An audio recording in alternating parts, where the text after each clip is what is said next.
Hello from the River Foyle in Derry, Northern Ireland. Great to see you. You can't tell, but it's like 8:30 at night here. We're so far north, but I'm excited today to bring you 8 things from Leviticus 17 and 18. First, God is being specific, and He's letting the Israelites know that they can only sacrifice in the tabernacle. They're not allowed to do that anywhere else. So they're not tempted to offer sacrifices to other gods. 2, another time Israel is prohibited from eating blood is in this chapter. So it is so serious, it's repeated several times. It's the lifeblood. It is sacred. Number 3, all these laws are there, and that means that God is pointing to not only morality, but to the fact that He's trying to separate Israel from the nations surrounding them. Don't be like Egypt. Don't be like Canaan. Number 4, chapter 18 is talking about who's permitted to have sex with who. Who can you see naked is what the phrase in the King James is.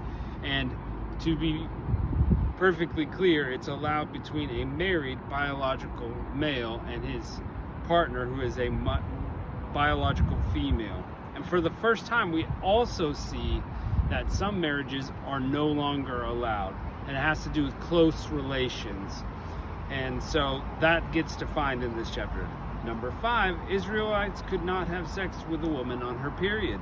That's in there. And again, pointing to the clean versus the unclean that we've been talking about over and over here. He also says, number 6, don't burn your children as a sacrifice. That seems pretty straightforward, but don't we kill lots of our children? Interesting. Number 7, no homosexuality, no bestiality. I don't need to say more, but it's pointed out here. Number 8, if Israelites begin to practice these things, it says that the land will spew them out. And guess what? They do. And guess what? It does. God takes them out of the land. So let's check it out. We'll see Leviticus 17 and 18. And the Lord spake unto Moses, saying, Speak unto Aaron and to his sons, and unto all the children of Israel, and say unto them, This is the thing which the Lord hath commanded, saying, Whatsoever man there be of his house of Israel that killeth an ox or lamb or goat in the camp, or that killeth it out of the camp, and bringeth it not to the door of the tabernacle of congregation, to offer an offering to the Lord before the tabernacle of the Lord, blood shall be imputed unto that man. He hath shed blood, and the man shall be cut off from among his people, to the end that the children of Israel may bring their sacrifices which they offer in the open field, even that they may bring them unto the Lord, unto the door of the tabernacle of the congregation, unto the priest, and offer them for peace offerings unto the Lord. And the priest shall sprinkle the blood on the altar of the Lord at the door of the tabernacle of the congregation, and burn the fat for a sweet savor unto the Lord. And they shall bring no more offer their sacrifices unto devils, after whom they've gone a whoring. This shall be a statute forever unto them throughout the generations. And thou shalt say unto them, Whatsoever man there be of the house of Israel, or of the strangers which sojourn among you, that offereth a burnt offering or sacrifices, and bringeth it not into the door of the tabernacle of congregation, to offer it unto the Lord, even that man shall be cut off from his people. And whatsoever man there be of the house of Israel, or of the strangers that sojourn among you, that eateth any manner of blood, I will set my face against that soul that eateth the manner of blood. And you don't want God to set his face against you. And will cut him off from among his people, for the life of the flesh is in the blood, and I have given it to you upon the altar to make an atonement for your souls, for it is the blood that maketh an atonement for the soul. Therefore I say unto the children of Israel, No soul of you shall eat blood, neither shall any stranger that sojourneth among you eat blood. And whosoever man there be of Israel, or of strangers that sojourn among you, which hunteth and catcheth any beast or fowl that may be eaten, he shall even pour out the blood thereof, and cover it with dust. For it shall be the life of the flesh, and the blood of it is for the life thereof. Therefore I said unto the children of Israel, You shall eat the blood of no manner of flesh, for the life of all flesh is the blood thereof. Whosoever eateth it shall be cut off. And every soul that eateth of it, when it is died itself, or which was torn with beast, whether it be one of your own country or a stranger, he shall both wash his clothes and bathe himself in water. He shall be unclean until even. Then he shall be clean. But if he wash them not, nor bathe his flesh, then he shall bear his iniquity. Chapter 18. And the Lord spake unto Moses, saying, Speak to the children of Israel. I say to you, I am the Lord your God.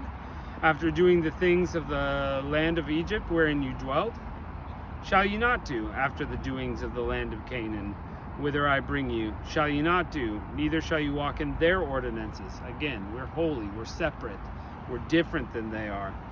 Whither I bring you, you shall not do. Neither shall you walk in their ordinances. Ye shall do my judgments, and keep mine ordinances, to walk therein. I am the Lord your God. Ye shall therefore keep my statutes and my judgments, which if a man shall do, he shall live in them. I am the Lord. None of you shall approach to any that is near of kin to uncover their nakedness. I am the Lord. The nakedness of thy father or the nakedness of thy mother thou shalt not uncover. She is thy mother. Thou shalt not uncover her nakedness. The nakedness of thy father's wife shalt thou not uncover. It is thy father's nakedness. The nakedness of thy sister, the daughter of thy father or the daughter of thy mother, whether she be born at home or born abroad, even their nakedness shalt thou not uncover. The nakedness of thy son's daughter or of thy daughter's daughter, even their nakedness shalt thou not uncover, for theirs is thine own nakedness. The nakedness of thy father's wife's daughter, begotten of thy father, she is thy sister, thou shalt not uncover her nakedness. Thou shalt not uncover the nakedness of thy father's sister, she is thy father's near kinswoman. Thou shalt not uncover the nakedness of thy mother's sister, for she is thy mother's near kinswoman. Thou shalt not uncover the nakedness of thy father's brother. Thou shalt not approach to his wife, she is thine aunt. Thou shalt not uncover the nakedness of thy daughter-in-law, she is thy son's wife. Thou shalt not uncover her nakedness. Thou shalt not uncover the nakedness of thy brother's wife, it is thy brother's nakedness. Thou shalt not uncover the nakedness of a woman and her daughter. Neither shalt thou take her son's daughter or her daughter's daughter to uncover her nakedness, for they are her near kinswomen. It is wickedness. Neither shalt thou take a wife to her sister to vex her, to uncover her nakedness, beside the other in her lifetime. So you can't marry sisters together. Also thou shalt not approach a woman to uncover her nakedness, as long as she is apart for her uncleanliness. Again, that's her period. Moreover, thou shalt not lie carnally with thy neighbor's wife, to defile thyself with her. And thou shalt not let any seed pass through the fire of Molech, neither shalt thou profane the name of God. I am the Lord. So you can't do fire offerings, which the surrounding nations were doing, burning their children alive. Thou shalt not lie with mankind as with womankind. It is abomination. There it is, for any people that were looking for it. That's it. Neither shalt thou lie with any beast to defile thyself wherewith. Neither shall any woman stand before a beast to lie down thereto. It is confusion. Defile not you yourselves in any of these things, for in all these the nations are defiled, which I cast before you. So that's the reason God is taking these people out, is they're doing all these things in the law that God says you shouldn't be doing. These nations are, and God is bringing judgment through the nation of Israel. Therefore I do visit the iniquity thereof upon itself, and the land vomiteth out her inhabitants.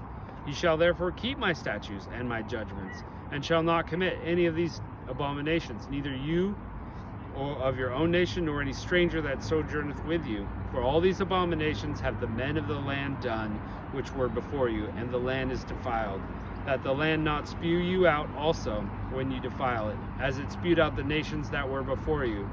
For whosoever shall commit any of these abominations, even the souls that commit them shall be cut off from their people.